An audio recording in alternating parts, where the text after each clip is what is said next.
In a court filing Thursday, Apple hit back hard at the government over unlocking the iPhone of a San Bernardino terrorist. The tech giant said, quote, if Apple can be forced to write code in this case, what is to stop the government from demanding that Apple write code to turn on the microphone in aid of government surveillance, activate the video camera, surreptitiously record conversations, or turn on location services to track the phone's user?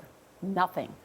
FBI Director James Comey said Thursday it was, quote, the hardest question I've seen in government, and it's going to require negotiation and conversation. The co-founder of PayPal, Max Levchin, has joined that conversation. He helped launch Yelp. Levchin also served on Yahoo's board until last year. He is now co-founder and CEO of the financial tech company Affirm. We're pleased to welcome Max Levchin back to the Studio 57. Welcome. Thank you. Great to be here. Let me just ask you this one simple question. How do you see this controversy, other than the need for conversation and negotiation? What is that issue here for you?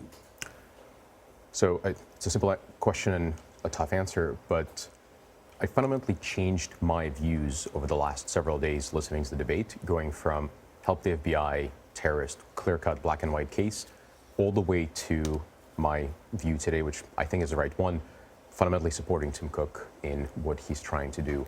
This is ultimately a question of drawing the line in the sand, and it's a brand new set of problems.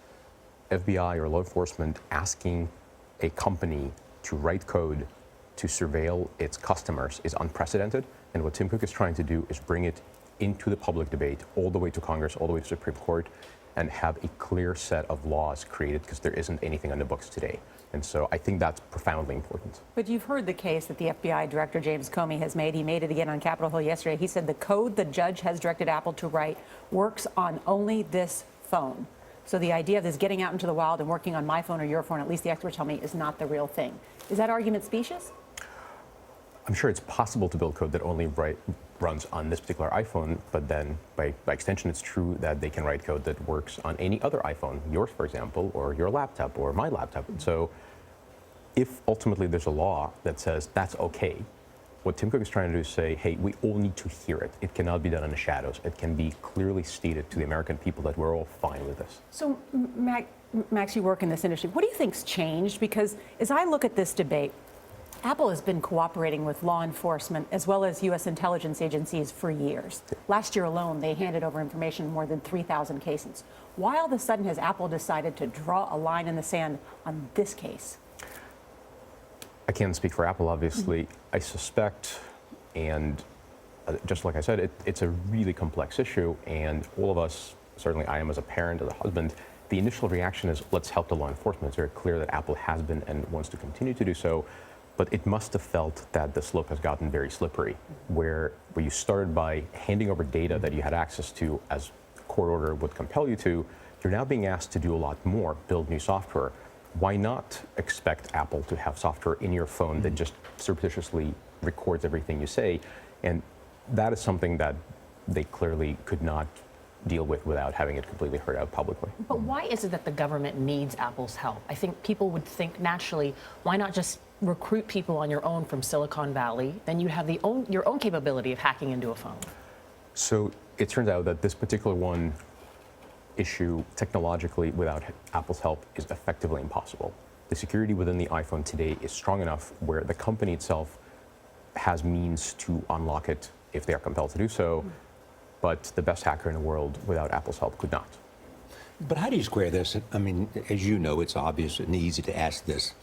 You worry about precedent, and you worry about having access by anybody, and clearly people around the world will use the precedent. But what is it that prevents this society from figuring out a way to allow them to get information about terrorism? I think we're ultimately worried about the precedent. I think that that's the most important thing here. So I think precedent takes precedent over the lives of people who might be endangered by terrorism. I think that's the hardest part about this case. And I think what Tim Cook is saying is, yes, it does. It's really hard for me to even hear myself say, yes, it does. But I think from the perspective of what kind of country that we want to live in, what sort of law we want to have, If it does or if it doesn't, we need to have a public debate, public decision about it. We need to have a law that says here's what it means. We've been here before. There's precedent for this from waterboarding and the NSA post-Snowden scandals.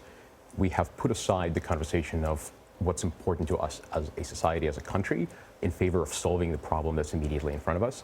And subsequently, we found ourselves soul searching over and over again. And I think that's what they're trying to prevent. You think this process of this conversation is taking place now, and that either at the Supreme Court level or before Congress, something will change?